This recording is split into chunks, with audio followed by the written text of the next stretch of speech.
Bonjour à toutes et à tous, nous sommes le dimanche 1er juin. Cela fait quasiment un an que nous avons été votés et quasiment un an que les gouvernements wallons et en fédération Wallonie-Bruxelles ont été installés. Alors quel est le bilan qu'on peut déjà tirer après cette année écoulée? Quelle est l'action des ministres et maires dans ces différents gouvernements? On part à leur rencontre et je commence ici au siège du gouvernement wallon par notre ministre-président Adrien Delimon.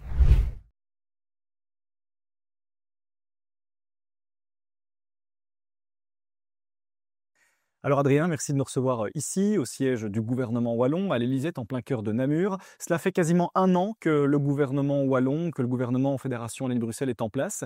Quel est le bilan à titre personnel que tu peux déjà tirer de cette expérience sur les mesures et les réformes qui ont été entreprises par le maire? Déjà, une constante, c'est que quand on dit les choses, on les fait.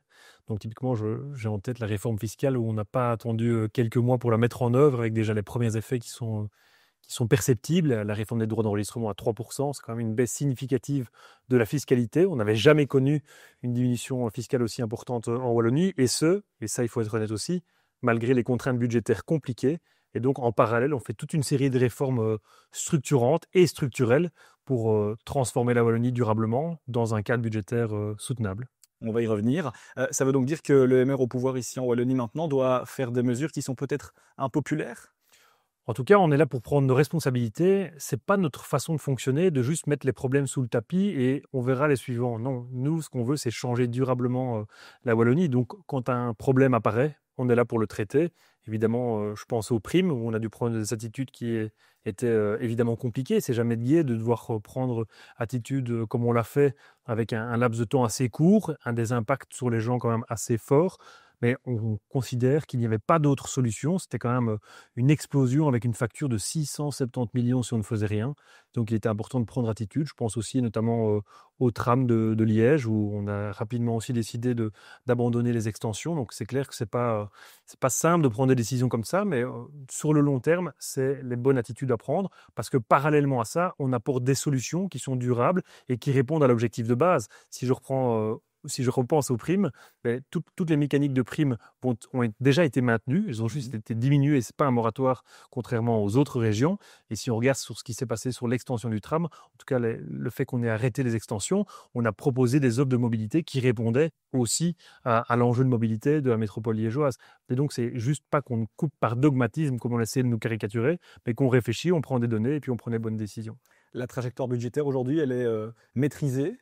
Oui, elle est maîtrisée avec une ambition quand même assez forte, hein. En Wallonie, on veut arriver à l'équilibre budgétaire à la fin de la législature, donc en 2029, un équilibre en solde sec. Donc il y a beaucoup de travail à faire. On sait qu'on a un déficit supérieur à 2 milliards, même proche des 3 milliards. Donc il y a encore beaucoup de travail. On a déjà fortement avancé ici à ce conclave budgétaire de 2025 et du coup l'ajustement aussi. On a encore fait 268 millions d'économies structurelles. On avait déjà initié sous le précédent gouvernement une mécanique d'efforts structurels qu'on a amplifié et intensifié depuis la mise en place de ce nouveau gouvernement, parce qu'évidemment, nos réalités sont différentes et on est fiers de pouvoir assumer ça. Et ça montre qu'au final, si on a des choix clairs et qu'on fait ce qu'on dit et qu'on est clair dans la direction où on veut aller, au final, on sait et avoir de la rigueur budgétaire et aussi amener des réformes qui transforment structurellement la Wallonie. Et c'est vraiment ça notre ambition. Et pour finir, comment se passe le travail avec les collègues, avec les collègues MR au sein du gouvernement et puis peut-être aussi aux autres niveaux de pouvoir? Très bien, on a une très bonne dynamique. C'est vraiment chouette de collaborer avec eux au quotidien. Je pense qu'on est tous passionnés par ce qu'on fait. On a tous beaucoup de motivation parce qu'il y a beaucoup de travail pour transformer durablement la Wallonie. Et on a la chance, comme tu l'as dit, d'avoir vraiment la cohérence à tous les niveaux de pouvoir. Et donc, on a typiquement, je pense évidemment à la réforme, notamment sur le monde du travail. Mais avec David, on discute énormément. Je sais bien que Pierre-Yves est aussi en contact régulièrement avec lui, avec les enjeux en termes d'alimentation énergétique avec Mathieu, avec tout ce qui est évidemment en lien avec les indépendants. On a aussi des contacts assez réguliers avec Éléonore. Donc je pense que c'est vraiment important de montrer qu'on est disponible. Les enjeux, la complexité en fait institutionnelle, les citoyens ne doivent pas en pâtir. Et donc nous, on doit être là pour pouvoir régler les problèmes et répondre aux enjeux le plus rapidement possible sans avoir de barrières administratives ou en tout cas de difficultés structurelles étatiques. Et donc c'est vraiment ça qui nous drive en permanence, si on est en échange permanent pour régler les situations, améliorer le bien-être de nos concitoyens. Merci Adrien. Avec plaisir.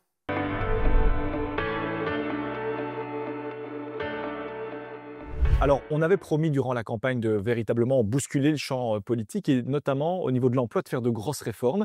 Alors, où en est-on? Parce qu'on sait que la situation dont on hérite n'était pas très bonne. Oui, en effet, on avait promis que le travail soit toujours davantage récompensé, valorisé que l'inactivité. C'est le cas. Le fédéral a pris la mesure de la limitation des allocations de chômage dans le temps, avec évidemment des conséquences sur les entités fédérées, sur la région, puisqu'on va devoir encadrer, accompagner ces chercheurs d'emploi. Alors on va le faire avec le forum de façon beaucoup plus rapide, beaucoup plus accélérée, beaucoup plus personnalisée, avec un plan d'action obligatoire et des démarches que devront faire évidemment les chercheurs d'emploi, parce qu'il faut qu'on active un maximum les chercheurs d'emploi pour les remettre sur le circuit du travail. Alors, on parle beaucoup de la responsabilisation du demandeur d'emploi, du futur travailleur. Jusqu'où on va dans cette logique et comment est-ce qu'on confronte cette logique aux réalités de terrain? Alors c'est un changement de paradigme, et un changement de la culture aussi d'entreprise, y compris au niveau du forum, pour les accompagner plus rapidement. Il y aura aussi un accompagnement, mais des contrôles si le plan d'action est bien suivi et des sanctions éventuelles. Parce qu'on veut donner vraiment le signal que les chercheurs d'emploi ne doivent pas attendre du ciel ou du forum nécessairement un travail. Il y a toute une série de démarches à accomplir, publier le curriculum vitae, ce n'est pas toujours fait aujourd'hui, suivre le plan d'action, répondre aux sollicitations du forum et puis se former le cas échéant ou répondre aussi à des demandes d'emploi. Le but est que 4 mois après l'inscription au forum, il y ait une remise à l'emploi ou une formation ou un stage, ou alors vraiment si le chercheur est éloigné du marché du travail, qu'on puisse l'orienter au mieux vers un opérateur qui pourra s'occuper personnellement en matière de réinsertion socio-professionnelle, amélioration de soft skills. Donc c'est une responsabilisation des différents acteurs régionaux, parce que c'est beaucoup d'argent public, mais aussi une responsabilisation du chercheur d'emploi de faire des démarches, de faire un maximum pour retrouver le marché du travail. En campagne, notre slogan, c'était «L'avenir, c'est clair». On va parler d'avenir rapidement. Dans les prochains mois, dans les prochaines années, quelle sera la grande réforme à mettre en œuvre rapidement parmi le portefeuille ministériel dont vous avez la C'est évidemment un premier volet, cet accompagnement et cet encadrement plus rapide, plus personnalisé, avec une obligation de résultat et d'impact. Le deuxième volet, c'est tout ce qui concerne les aides à l'emploi, qu'on supprime les effets d'aubaine, les effets pervers, les effets partisans qu'on a connus par le passé. Donc c'est le dispositif APE, mais c'est aussi le dispositif des aides à l'emploi, qui sont beaucoup trop nombreuses, trop peu cohérentes, trop illisibles aujourd'hui pour les entreprises. On va supprimer les effets d'aubaine et essayer d'encourager les entreprises à engager du personnel parfois un peu plus éloigné du marché du travail. Et puis, il y a tout l'écosystème de la formation et de l'insertion socio-professionnelle. Vous savez, il y a des maisons de l'emploi, il y a des centres d'insertion socio-professionnelle, des agences locales pour l'emploi, des agences locales de développement, des régies de quartier et j'en passe. Et donc, on n'est pas suffisamment efficace. Il faut rationaliser, voir en fait qu'on soit tourné vers les chercheurs d'emploi, vers les publics éloignés du marché du travail, parce que peu importe le dispositif dans lequel on va mettre le chercheur d'emploi, il faut le faire grandir. Je comprends qu'il y a peut-être des personnes qui sont trop éloignées aujourd'hui du marché du travail, mais le but, c'est avec un parcours unique pour le chercheur d'emploi, qu'on le fasse grandir pour qu'à terme, il retrouve l'emploi. Donc ça, c'est une modification de l'écosystème. C'est un changement qui est évidemment assez lourd, mais je suis persuadé qu'il sera efficace, qu'il sera beaucoup plus cohérent et plus lisible pour les chercheurs d'emploi. Et ne jamais oublier que si on fait ça aussi, c'est pour répondre aux besoins des entreprises, parce que le paradoxe qu'on a en Wallonie, 240 000 chercheurs d'emploi avec des métiers en pénurie, des postes vacants, des entrepreneurs qui n'arrivent pas à engager du personnel qualifié et formé. Et donc, si on le fait, c'est aussi pour répondre aux besoins des entreprises, qu'elles puissent continuer à créer de l'activité, à grandir et à croître. Merci beaucoup, Pierre. Merci à vous.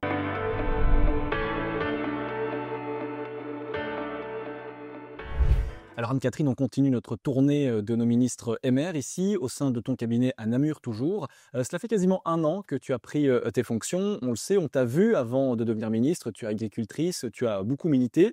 C'est plus facile d'être agricultrice et de réformer en un an que peut-être en 10, 15 ou 20 ans? Oui, c'est certain, parce que quand un dossier m'arrive, eh bien, très vite, je prends mon ressenti de terrain, ma réalité de terrain pour prendre des décisions. Et c'est certain que là, dès que je suis arrivée dans mon mandat, eh bien, j'ai pu faire une modification sur plus d'une dizaine de mesures agricoles pour arriver à avoir des mesures qui ont plus de bon sens agronomique, plus de confiance pour les agriculteurs, pour que tout simplement ça fonctionne mieux et que ça atteigne mieux les objectifs. Pour donner un exemple, entre 2 cultures, en fin d'année, on impose des couverts, mais le problème, c'est que parfois, en fin d'année, il fait trop pluvieux, il fait trop froid, hein, ça dépend du climat et c'est comme, quand vous allez dans votre jardin, s'il a beaucoup plu, et qu'on va dans son jardin, on le détruit. C'est pareil, parfois les agriculteurs se sentaient obligés d'aller sur des terres, les détruisaient plus qu'autre chose et du coup, l'effet du couvert n'était pas intéressant et le couvert n'allait même pas pousser. Et bien donc maintenant, s'il fait trop froid ou trop humide, après le 30 septembre, on n'est plus obligé de mettre un couvert. C'est un exemple très simple qui montre qu'on a mis du pragmatisme dans les mesures agricoles.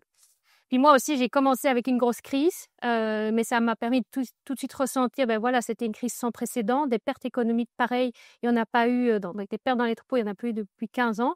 On a mis en place un système d'indemnité rapide, efficace. En quelques mois, les indemnités sont arrivées et ça a permis aux éleveurs de moutons, de bovins, de passer le cap. Alors tu es aussi en charge de la nature. Qu'est-ce qu'on peut réformer quand on s'occupe de la nature?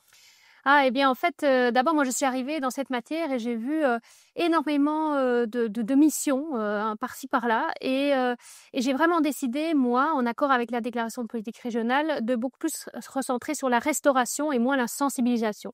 Là, on voit que les espèces, sont en déclin. Il faut travailler pour recréer les habitats pour que ce soit en meilleure santé et donc remettre les moyens à ce niveau-là. Parce que la sensibilisation, elle est importante, il en restera, mais les constats, ils sont posés. Alors maintenant, il faut agir.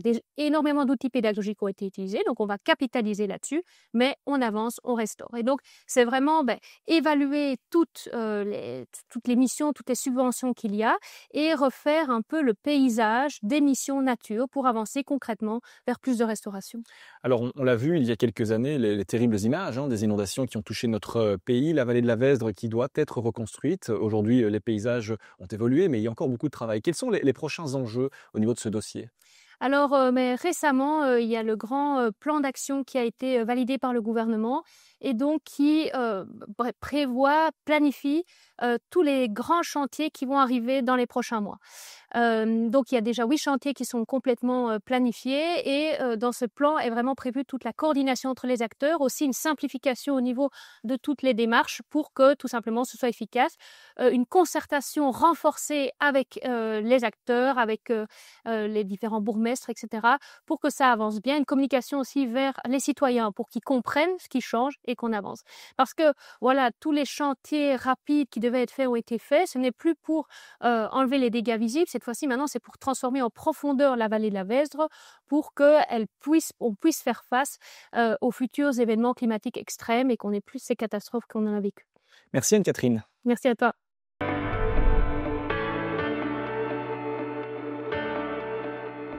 Alors Cécile, merci de nous recevoir ici dans ton cabinet à Namur. Quel était l'état des lieux de la matière ministérielle que tu as récupérée lorsque tu as pris tes fonctions? Écoute, moi je dois dire que quand je suis arrivée, j'ai quand même fait un constat que finalement il y avait beaucoup de plans, énormément de plans, assez peu d'actions, beaucoup de moyens dépensés, peu de résultats. Et donc un budget aussi qu'il fallait absolument redresser. Donc voilà, j'ai fait un constat quand même assez lourd. Et je peux illustrer ça parce que évidemment, comment ne pas parler de cette fameuse réforme des primes. Mais donc ce qu'on a fait, nous, c'est de sauver les primes en réalité, hein. Donc sans prise de responsabilité, je pense qu'on aurait vraiment été droit dans le mur. Donc ça, c'est évidemment un dossier qui nous a occupés. Il y a aussi le plan climat, hein, qui est un catalogue de bonnes intentions. Maintenant, c'est à nous de passer à l'action. Et aussi, ce qu'on constate, c'est quand même des textes qui sont quand même truffés d'erreurs, ce qui génère beaucoup de recours. Alors aujourd'hui, c'est quoi les gros dossiers qui sont sur la table? Alors écoute, en énergie, l'énergie c'est stratégique. On ne fait pas des réformes en énergie sur un coin de table. Et ce que tout le monde veut, je pense tant les citoyens que les entreprises, c'est être certain d'avoir de l'énergie à un prix abordable et de l'énergie décarbonée. Et donc on est vraiment en train de travailler sur le mix énergétique qu'il faut développer en matière de renouvelables en Wallonie, puisque c'est un mix énergétique qui va venir compléter le nucléaire, parce que tu sais que le nucléaire, c'est de compétence fédérale. Et donc, avec le nucléaire, à côté du nucléaire en parallèle, il faut ce mix renouvelable, et on est en train de travailler sur le mix optimum. Donc ça veut dire que les contacts avec les différents niveaux de pouvoir, il est constant, il est tout le temps présent? Ah oui, tout à fait, je pense qu'on collabore vraiment avec Mathieu Billet. On a cette chance de pouvoir collaborer sur la sécurité d'approvisionnement, puisque lui, évidemment, va travailler sur le nucléaire, et moi, je travaille sur le renouvelable, qui est de compétence régionale. Alors Cécile, quel sera le gros du travail pour les prochains mois, pour les prochaines années? On pense notamment aux autres matières dont tu as la charge. Absolument. À côté de l'énergie, et où on va évidemment poursuivre le travail, il y a le cas des aéroports. On sait que le gouvernement veut faire des aéroports vraiment des outils de développement économique de la région. C'est très important, dans le respect, bien entendu, des conditions et des normes environnementales. On y travaille beaucoup avec les parties prenantes pour le moment, parce qu'on sait que les aéroports ont quand même connu pas mal de perturbations. Donc c'est un dossier qui nous occupe pas mal. Bien sûr, il y a le dossier du logement qui comporte des enjeux absolument majeurs. On sait qu'il y a 50 000 ménages qui attendent un logement. Donc en fait, il y a deux grands types d'enjeux. Il faut pouvoir se loger et il faut pouvoir rénover. Et dans ce cadre-là, on est en train de mener une réforme d'ampleur sur le soutien à la rénovation. Et on veut un système de soutien qui ne soit pas que des primes. On va lever toute une série d'obstacles et mettre en œuvre toute une série de mesures pour aider les gens à rénover. Merci Cécile. Merci Kassem.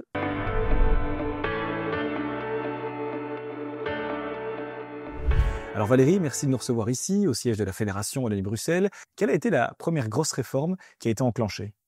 Je pense que c'est le test clé, le test calculer, lire, écrire, parce qu'on veut remettre au cœur de notre mandat les apprentissages de base, ce qu'il faut à tout prix connaître pour nos enfants à la fin de la 3e primaire, pour éviter que les difficultés se reportent à plus tard. Donc vraiment l'accent qui est mis sur la qualité de notre enseignement et les apprentissages de base. On a l'impression que l'enseignement, c'est un peu un pilier sacré. C'est si compliqué de réformer dans l'enseignement? C'est vrai que l'enseignement, c'est énorme. Ça concerne énormément de personnes, des milliers, des millions de personnes. Mais je pense qu'on n'a pas le choix. On finance bien notre enseignement par rapport aux autres pays voisins. Mais pourtant, les résultats sont vraiment médiocres. Et donc, on ne peut plus se permettre de continuer comme ça. On a vraiment des résultats aux enquêtes internationales qui sont inférieurs à ceux de nos voisins. Et on n'a pas d'autres matières premières en Belgique francophone que la matière grise de nos élèves. Donc, il faut pouvoir travailler sur une montée en compétences de nos élèves. Est-ce qu'aujourd'hui, sous cette législature, les enseignants sont mieux lotis? Je pense que pour la première fois, on a mis l'accent sur l'autorité de l'enseignant, le respect qui doit être dû à sa personne, à la neutralité dans l'enseignement aussi. Et nous sommes en train de prendre une série de mesures pour rendre la fonction plus attractive avec un CDIE, donc un contrat à durée indéterminée sur mesure pour les enseignants, pour leur permettre d'avoir une carrière plus dynamique, moins plane et retenir dans le métier les jeunes enseignants. Alors pour les prochaines années, quels seront les grands dossiers à devoir traiter? Je pense qu'un dossier prioritaire, c'est la revalorisation de l'enseignement qualifiant. On doit monter en qualité pour notre enseignement qualifiant parce qu'on sait qu'avec l'arrivée de l'intelligence artificielle, par exemple, avec aussi la transition écologique, on a besoin de 30 000 nouveaux postes, des postes dans des métiers techniques et technologiques. Et donc, on doit pouvoir avoir un enseignement technique et qualifiant plus en phase avec les besoins des entreprises en particulier. Il y a énormément de jobs à pourvoir, des métiers en pénurie. Et donc, il faut pouvoir monter en qualité au niveau de notre enseignement qualifiant. On a une réforme qui est en cours avec également Pierre-Yves Violet pour la région wallonne. On espère travailler main dans la main avec les régions pour mener à bien cette réforme qui va mieux articuler l'enseignement qualifiant et puis le monde de la formation pour donner les compétences à nos élèves pour pouvoir aller vers ces métiers en pénurie. Merci Valérie. Merci.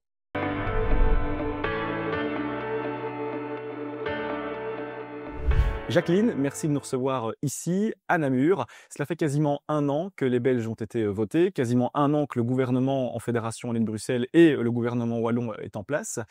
Tu es en charge, entre autres, de la fonction publique. C'est une réforme importante, ça, réformer cette fonction publique? Oui, c'est une réforme très importante. C'est un département très important. Rien que pour la région wallonne, on est à plus de 17 500 fonctionnaires quand on reprend les entités, les OIP, comme on dit. Et c'est vrai que nous avons déjà engrangé des réformes importantes. Nous avons mis notamment fin aux nominations au sein de la fonction publique. Et comme j'ai la chance d'avoir la double casquette, la même réforme a été engrangée, que ce soit du côté de la Fédération Wallonie-Bruxelles et du côté de la région wallonne. Et donc ça, c'est déjà un pas très important. On a également engrangé la fin du CMP, le fameux certificat de management public pour accéder aux fonctions de management, aux fonctions supérieures. Et donc vraiment, ici, nous sommes en train de dessiner un nouveau paysage pour la fonction publique wallonne et de la Fédération Wallonie-Bruxelles pour demain. Alors dans ton portefeuille, il y a aussi les médias. On a beaucoup entendu parler de cette guerre culturelle, notre président l'a beaucoup évoqué durant la campagne. Aujourd'hui, est-ce que le pluralisme est respecté? C'est aussi une réforme importante à tes yeux? tout à fait, le pluralisme est respecté. Il y a les détracteurs qui n'arrêtent pas de dire oui, mais vous diminuez les moyens, notamment du média public, et donc vous allez essayer de diminuer ce pluralisme. On a la chance, dans un petit territoire comme la Fédération Wallonie-Bruxelles, d'avoir vraiment ce pluralisme, cette diversité au niveau de la presse, et tout le monde doit faire des économies. Donc nous nous demandons à la RTBF de faire des économies, comme toutes les structures qui dépendent de la fédération ou que ce soit de la région wallonne. C'est vrai que les économies sont importantes, mais c'est aussi une très grosse structure qui s'est fortement diversifiée. Et donc, nous voulons que la RTBF revienne sur ses fondamentaux, c'est-à-dire l'information, la culture et l'éducation permanente. Alors quels sont les gros dossiers à devoir traiter prochainement? Mais c'est vrai que nous avons une DPR et une DPC qui sont très ambitieuses. Comme j'ai la double casquette, mais il y a encore des projets qui sont sur la table. Mais en matière de fonction publique, c'est la fonction publique, le nouveau paysage de la fonction publique de demain. Et donc, ce sera un dossier important qui sera négocié dans les semaines et les mois à venir. Puis, en matière de médias, il y aura le nouveau contrat de gestion de la RTBF. Donc, ce sera aussi un enjeu important où ils doivent revenir sur leurs fondamentaux, comme je l'ai déjà dit. Puis, il y a la réforme des médias de proximité qui va être initiée, donc il faudra la concrétiser.